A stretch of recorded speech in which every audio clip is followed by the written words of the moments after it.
Subscribe to our YouTube channel and press the bell icon to get the latest updates. कार्यक्रम में मेरे साथ उपस्थित कैबिनेट में मेरे सहयोगी श्री हरदीप सिंह पुरी जी, गजेंद्र सिंह शेखावत जी, प्रहलाद सिंह पटेल जी, कौशल किशोर जी, विश्वेश्वर टूडी जी, सभी राज्यों के उपस्थित मंत्रीगण, अर्बन लोकल बॉडीज के मेयर्स और चेयरपर्सन्स, म्युनिसिपल कमिश्नर्स, स्वच्छ भारत मिशन के अमृत योजना के आप सभी सारथी, देवी और सज्जनों, मैं देश को स्वच्छ भारत अभियान और अमृत मिशन के अगले चरण में प्रवेश की बहुत बहुत बधाई देता हूं। 2014 में देशवासियों ने भारत को खुले में शौच से मुक्त करने का, ओडीएफ बनाने का संकल्प लिया था। 10 करोड़ से ज्यादा शौचालयों के निर्माण के साथ देशवासियों ने ये संकल्प पूरा किया। अब स्वच्छ भारत मिशन अर्बन 2.0 का लक्ष्य है गार्बेज फ्री शहर, कचरे के ढेर से पूरी तरह मुक्त ऐसा शहर बनाना। अमृत मिशन इसमें देशवासियों की और मदद करने वाला है। शहरों में 100% लोगों की साफ पानी तक पहुंच हो, शहरों में सीवेज का बेहतरीन प्रबंधन हो, इस दिशा में हम आगे बढ़ रहे हैं।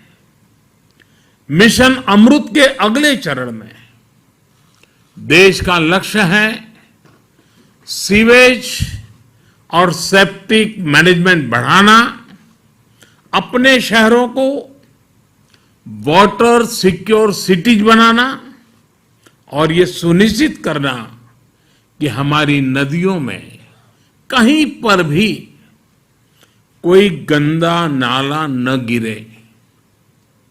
साथियों, स्वच्छ भारत अभियान और अमृत मिशन की अब तक की यात्रा वाकई हर देशवासी को गर्व से भर देने वाली है।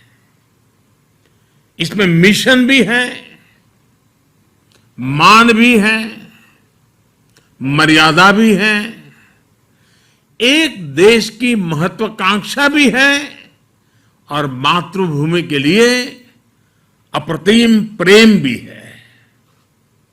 देश ने स्वच्छ भारत मिशन के माध्यम से जो हासिल किया है वो हमें आश्वस्त करता है कि हर भारतवासी अपने कर्तव्यों के लिए कितना संवेदनशील है, कितना सतर्क है।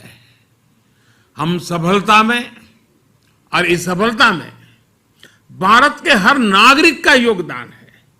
सबका परिश्रम, सबका पसीना है और हमारे स्वच्छता कर्मी, हमारे सफाई मित्र हर रोज झाड़ू उठाकर सड़कों को साफ करने वाले हमारे भाई बहन, कूड़े की बदबू को बर्दाश्त करते हुए कचरा साफ करने वाले हमारे साथी सच्चे अर्थ में इस अभियान के महानायक है। कोरोना के कठिन समय में उनके योगदान को देश ने करीब से देखा है, अनुभव किया है। मैं देश की इन उपलब्धियों पर हर भारतवासी को बधाई के साथ ही स्वच्छ भारत मिशन अर्बन 2.0 और अमृत 2.0 के लिए शुभकामनाएं देता हूं। और इससे सुखद ये क्या होगा कि ये नई शुरुआत आज गांधी जयंती के एक दिन पहले ही हो रही है। ये अभियान पूज्य बापू की प्रेरणा का ही परिणाम है और बापू के आदर्शों से ही सिद्धि की ओर बढ़ रहा है। आप कल्पना करिए, स्वच्छता के साथ साथ इससे हमारी माताओं बहनों के लिए कितनी सुविधा बढ़ी है। पहले ही कितनी ही महिलाएं घर से निकल नहीं पाती थी, काम पर नहीं जा पाती थी, क्योंकि बाहर टॉयलेट की सुविधा ही नहीं होती थी। कितनी ही बेटियों को स्कूल में शौचालय न होने की वजह से पढ़ाई छोड़नी पड़ती थी। अब इन सब में बदलाव आ रहा है। आजादी के 75वें वर्ष में देश की इन सफलताओं को, आज के नए संकल्पों को पूज्य बापू के चरणों में अर्पित करता हूं और नमन करता हूं। साथियों, हम सभी का ये भी सौभाग्य है कि आज ये कार्यक्रम बाबा साहब को समर्पित इस इंटरनेशनल सेंटर में आयोजित हो रहा है। बाबा साहब असमानता दूर करने का बहुत बड़ा माध्यम शहरी विकास को मानते थे। बेहतर जीवन की आकांक्षा में गांवों से बहुत से लोग शहरों की तरफ आते हैं। हम जानते हैं कि उन्हें रोजगार तो मिल जाता है, लेकिन उनका जीवन स्तर गांवों से भी मुश्किल स्थिति में रहता है। ये उन पर एक तरह से दोहरी मार की तरह होता है। एक तो घर से दूर और ऊपर से ऐसी कठिन स्थिति में रहना। इस हालात को बदलने पर, इस असमानता को दूर करने पर बाबा साहब का बड़ा जोर था। स्वच्छ भारत मिशन और मिशन अमृत का अगला चरण बाबा साहब के सपनों को पूरा करने की दिशा में भी एक अहम कदम है। साथियों, आजादी के इस 75वें साल में देश ने सबका साथ, सबका विकास और सबका विश्वास के साथ ही सबका प्रयास का आह्वान भी किया है। सबका प्रयास की ये भावना स्वच्छता के लिए भी उतनी ही जरूरी है। आप में से कई लोग दूर दराज के ग्रामीण इलाकों में जरूर गए होंगे। आदिवासी समाज के पारंपरिक घरों को जरूर देखा होगा। कम संसाधनों के बावजूद उनके घरों में स्वच्छता और सौंदर्य को देखकर हर कोई भी आकर्षित हो जाता है। ऐसे ही आप नॉर्थ ईस्ट में जाइए, हिमाचल या उत्तराखंड के पहाड़ों पर जाइए। पहाड़ों पर छोटे छोटे घरों में भी साफ सफाई की वजह से एक अलग ही सकारात्मक ऊर्जा प्रवाहित होती है। इन साथियों के साथ रहकर हम ये सीख सकते हैं कि स्वच्छता और सुख का कितना गहरा संबंध होता है।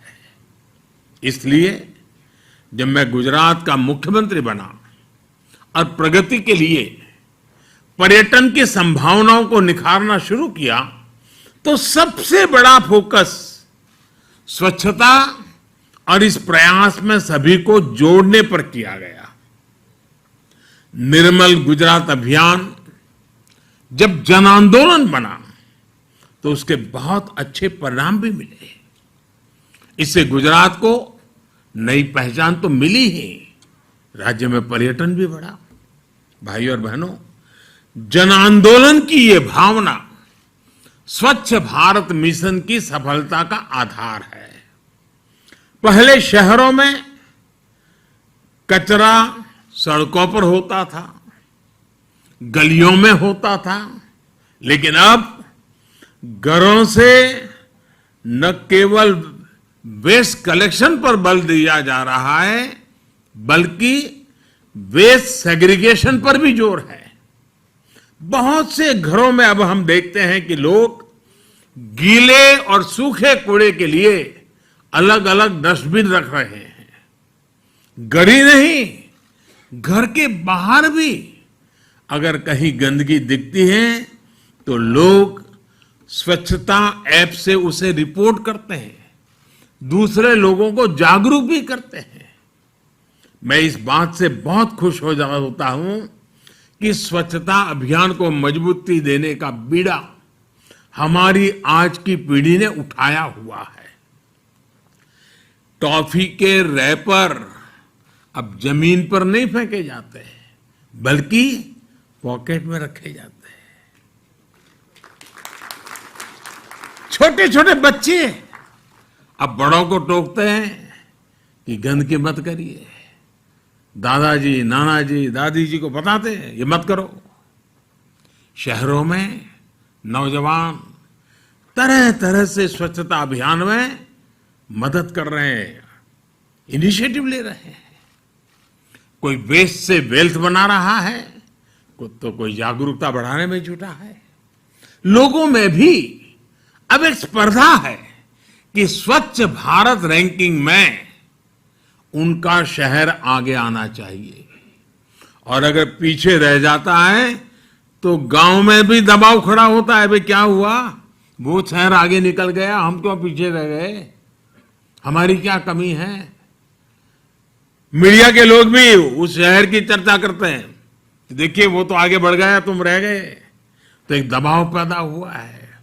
अब ये माहौल बन रहा है कि उनका शहर स्वच्छता रैंकिंग में आगे रहे, उनके शहर की पहचान गंदगी से भले शहर की ना हो। जो साथी इंदौर से जुड़े हैं या टीवी पर देख रहे होंगे, वो मेरी बात से और भी ज्यादा सहमत होंगे। आज हर कोई जानता है कि इंदौर यानी स्वच्छता में टॉपर शहर। ये इंदौर के लोगों की साझा उपलब्धि है। अब ऐसी ही उपलब्धि से हमें देश के हर शहर को जोड़ना है। मैं देश की हर राज्य सरकार से, स्थानीय प्रशासन से, शहरों के मेयर से आग्रह करता हूं कि स्वच्छता के इस महाअभियान में एक बार फिर से जुट जाए। कोरोना के समय में कुछ सुस्ती भले आई है, लेकिन अब नई ऊर्जा के साथ हमें आगे बढ़ना है। हमें ये याद रखना है कि स्वच्छता एक दिन का, एक पखवाड़े का, एक साल का या कुछ लोगों का ही काम है, ऐसा नहीं है। स्वच्छता हर किसी का, हर दिन, हर पखवाड़े, हर साल, पीढ़ी दर पीढ़ी चलने वाला महाअभियान है। स्वच्छता ये जीवन शैली है, स्वच्छता ये जीवन मंत्र है। और जैसे सुबह उठते ही दांतों को साफ करने की आदत होती है ना, वैसे ही साफ सफाई को हमें अपने जीवन का हिस्सा बनाना ही होगा। और मैं ये सिर्फ पर्सनल हाइजीन की बात नहीं कर रहा हूं, मैं सोशल हाइजीन की बात कर रहा हूं। अब सोचिए, रेल के डिब्बों में सफाई, रेलवे प्लेटफॉर्म पर सफाई, ये कोई मुश्किल नहीं था। कुछ प्रयास सरकार ने किया, कुछ सहयोग लोगों ने किया, और अब रेलवे की तस्वीर ही बदल गई है। साथियों, शहर में रहने वाले मध्यम वर्ग को शहरी गरीबों के जीवन में ईज ऑफ लिविंग बढ़ाने के लिए हमारी सरकार रिकॉर्ड इन्वेस्ट कर रही है। अगर 2014 के पहले के 7 सालों की बात करें, 7 वर्षों की बात करें, तो शहरी विकास मंत्रालय के लिए 1.25 लाख करोड़ के आसपास का बजट ही आवंटित किया गया था। 7 साल में 1.25 लाख, जबकि हमारी सरकार के 7 वर्षों में शहरी विकास मंत्रालय के लिए करीब करीब 4 लाख करोड़ रुपए का बजट आवंटित किया गया। ये इन्वेस्टमेंट शहरों की सफाई, वेस्ट मैनेजमेंट, नए सीवेज ट्रीटमेंट प्लांट बनाने पर हुआ है। इस इन्वेस्टमेंट से शहरी गरीबों के लिए घर, नए मेट्रो रूट और स्मार्ट सिटी से जुड़े प्रोजेक्ट्स पूरे हो रहे हैं। हम भारतवासी अपने लक्ष्य प्राप्त कर सकते हैं, इसका मुझे पूरा भरोसा है। स्वच्छ भारत मिशन और मिशन अमृत की स्पीड और स्केल दोनों ही ये भरोसा और बढ़ाती है। आज भारत हर दिन करीब 1 लाख टन वेस्ट प्रोसेस कर रहा है। 2014 में जब देश ने अभियान शुरू किया था, तब देश में हर दिन पैदा होने वाले वेस्ट का 20% से भी कम प्रोसेस होता था। आज हम करीब करीब 70% डेली वेस्ट प्रोसेस कर रहे हैं। 20 से 70 तक पहुंचे हैं, लेकिन अब हमें इसे 100% तक, 100% तक लेकर जाना ही जाना है। नहीं होगा, बल्कि वेस्ट टू वेल्थ क्रिएशन के जरिए होगा। इसके लिए देश ने हर शहर में 100% वेस्ट सेग्रीगेशन के साथ साथ इससे जुड़ी आधुनिक मटेरियल रिकवरी फैसिलिटीज बनाने का लक्ष्य तय किया है। इन आधुनिक फैसिलिटीज में कूड़े कचरे को छांटा जाएगा, रिसाइकिल हो पाने वाली चीजों को प्रोसेस किया जाएगा, अलग किया जाएगा। इसके साथ ही शहरों में बने कूड़े के पहाड़ों को प्रोसेस करके पूरी तरह समाप्त किया जाएगा। और हरदीप जी, जब मैं कूड़े के बड़े बड़े ढेर साफ करने की बात कर रहा हूं, तो यहां दिल्ली में भी ऐसा ही एक पहाड़ बरसों से डेरा डाले हुए है। ये पहाड़ भी हटने का इंतजार कर रहा है। साथियों, आजकल जो दुनिया में ग्रीन जॉब्स की संभावनाओं की चर्चा हो रही है, भारत में शुरू हो रहा है ये अभियान अनेकों ग्रीन जॉब्स भी बनाएगा। देश में शहरों के विकास के लिए आधुनिक टेक्नोलॉजी का इस्तेमाल भी लगातार बढ़ रहा है। अभी अगस्त के महीने में ही देश ने national automobile scrappage policy launch की है। ये नई scrapping policy waste to wealth के अभियान को, सर्कुलर इकोनॉमी को और मजबूती देती है। ये पॉलिसी देश के शहरों से प्रदूषण कम करने में भी बड़ी भूमिका निभाएगी। इसका सिद्धांत है रीयूज, रिसाइकल और रिकवरी।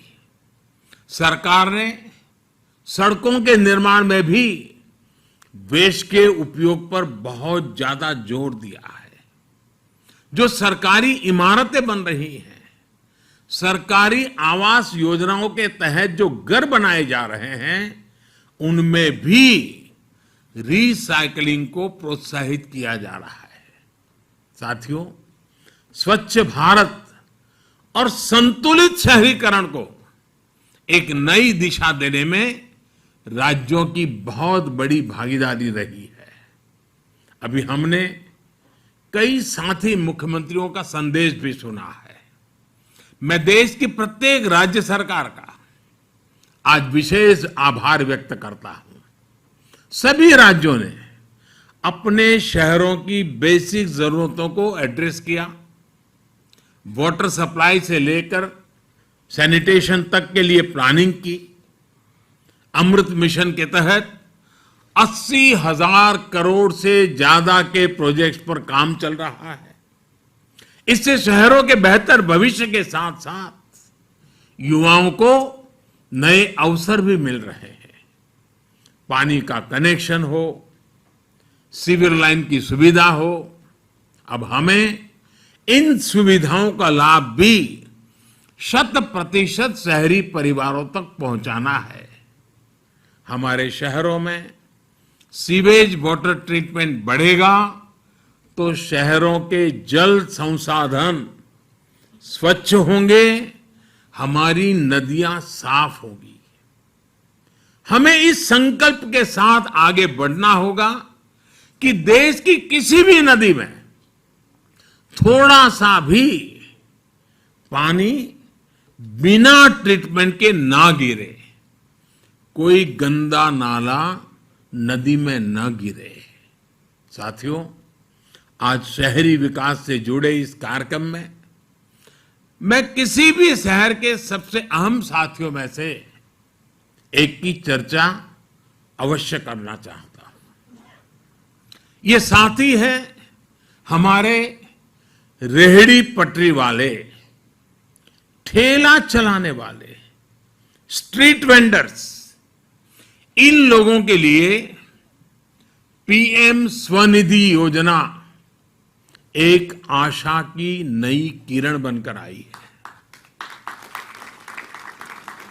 आजादी के दशकों बाद तक हमारे इन साथियों की सूद नहीं ली गई थी।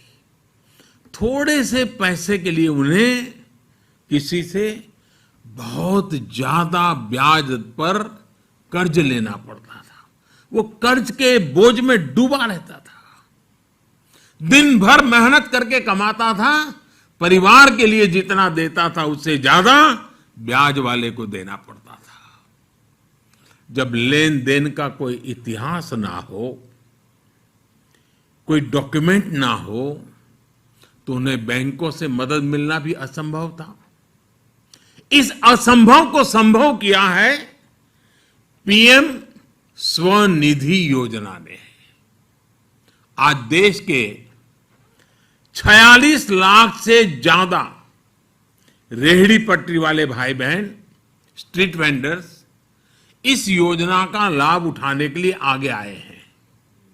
इनमें से 25 लाख लोगों को करीब करीब 2,500 करोड़ रुपए दिए भी जा चुके हैं।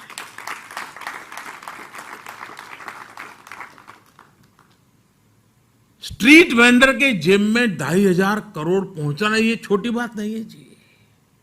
ये अब डिजिटल ट्रांजैक्शन कर रहे हैं और बैंकों से जो कर्ज लिया है वो भी चुका रहे हैं।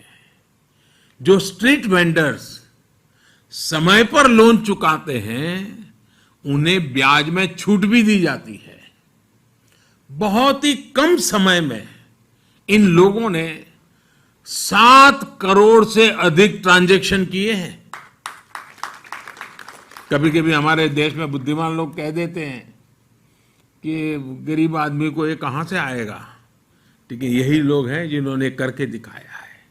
यानी पैसे देने या लेने के लिए 7 करोड़ बार कोई न कोई डिजिटल तरीका अपनाया है।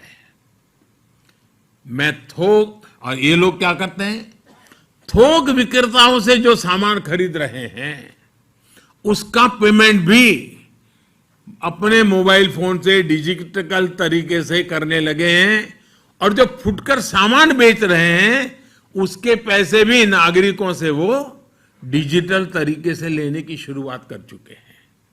इसका एक बड़ा लाभ ये भी हुआ कि उनकी लेन देन की डिजिटल हिस्ट्री भी बन रही है, और इस डिजिटल हिस्ट्री की वजह से बैंकों को पता चलता है कि हाँ, इनका कारोबार ऐसा है और इतना चल रहा है, तो बैंकों द्वारा उन्हें अगला लोन देने में आसानी हो रही है। साथियों, पीएम स्वनिधि योजना में 10,000 रुपये का पहला लोन चुकाने पर 20,000 का दूसरा लोन, और दूसरा लोन चुकाने पर 50,000 का तीसरा लोन, ये मेरे स्ट्रीट वेंडर्स को दिया जाता है। आज सैकड़ों स्ट्रीट वेंडर्स बैंकों से तीसरा लोन लेने की तैयारी कर रहे हैं।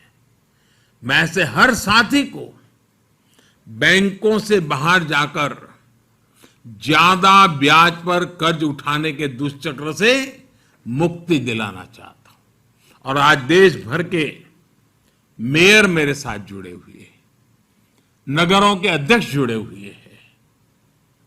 ये सच्चे अर्थ में गरीबों की सेवा का काम है, सच्चे अर्थ में गरीब से गरीब को एम्पावर करने का काम है। ये सच्चे अर्थ में गरीब को ब्याज के दुष्चक्र से मुक्ति दिलाने का काम है। मेरे देश का कोई भी मेयर ऐसा नहीं होना चाहिए, कोई भी चुना हुआ कॉरपोरेटर, काउंसिलर ऐसा नहीं होना चाहिए कि जिसके दिल में ये संवेदना न हो और वो इस पीएम स्वनिधि को सफल करने के लिए कुछ न कुछ कोशिश न करता हो। अगर आप सभी साथी जुड़ जाएं तो इस देश का ये हमारा गरीब व्यक्ति, और हमने कोरोना में देखा है, अपनी सोसाइटी, चाल में, मोहल्ले में सब्जी देने वाला अगर नहीं पहुंचता है तो हम कितनी परेशानी से गुजरते थे। दूध पहुंचाने वाला नहीं आता था तो हमें कितनी परेशानी होती थी। कोरोना काल में हमने देखा है कि समाज के एक एक व्यक्ति का हमारे जीवन में कितना मूल्य है। जब ये हमने अनुभव किया है तो क्या हमारा ये दायित्व नहीं है कि इतनी बढ़िया स्कीम आपके पास मौजूद है,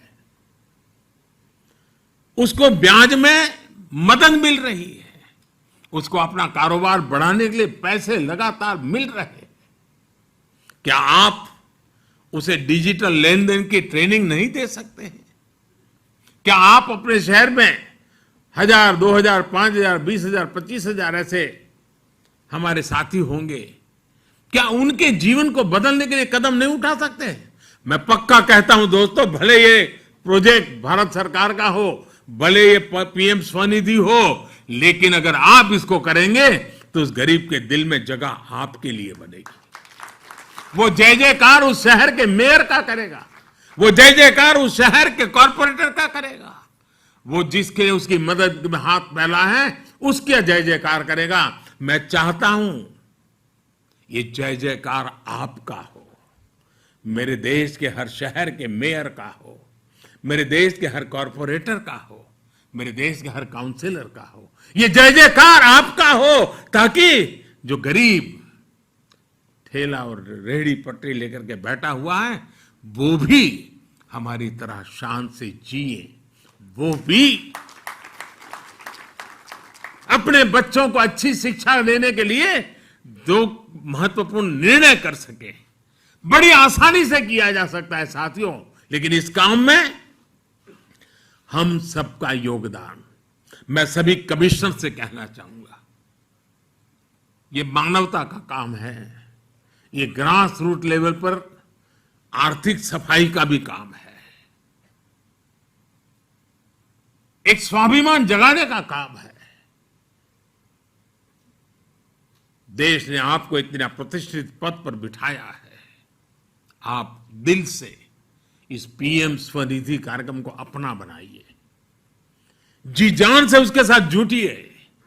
देखते ही देखते देखिए आपके गांव के हर परिवार सब्जी भी खरीदता है, डिजिटल पेमेंट दे रहा है, दूध खरीदता है, डिजिटल पेमेंट दे रहा है, जब वो थोक में लेने जाता है डिजिटल पेमेंट करता है। एक बड़ा रिवॉल्यूशन आ जाएगा। इन छोटी सी संख्या के लोगों ने 7 करोड़ ट्रांजैक्शन किए।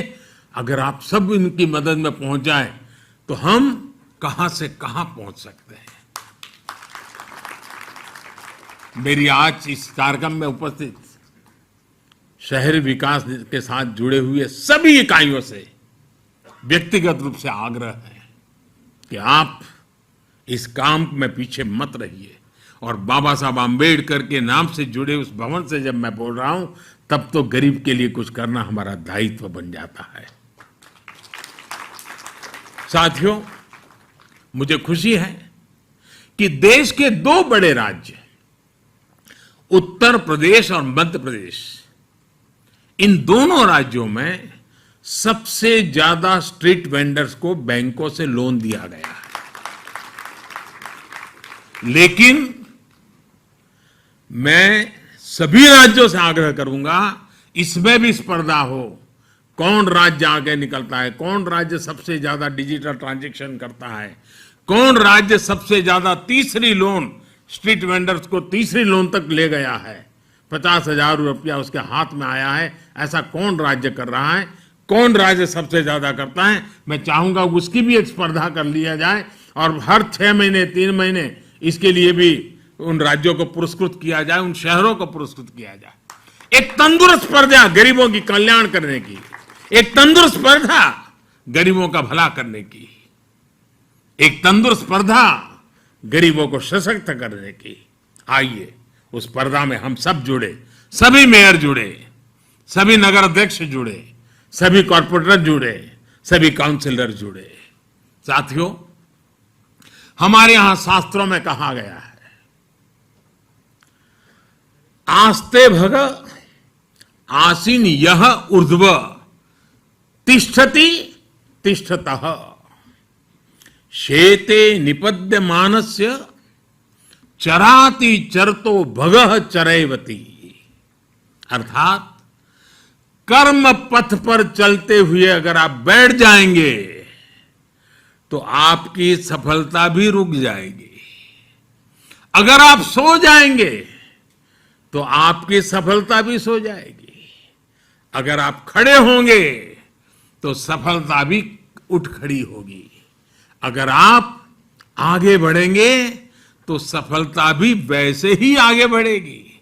और इसलिए हमें निरंतर आगे बढ़ते ही रहना है। चरैवती चरैवेति चरैवेति चरैवेति।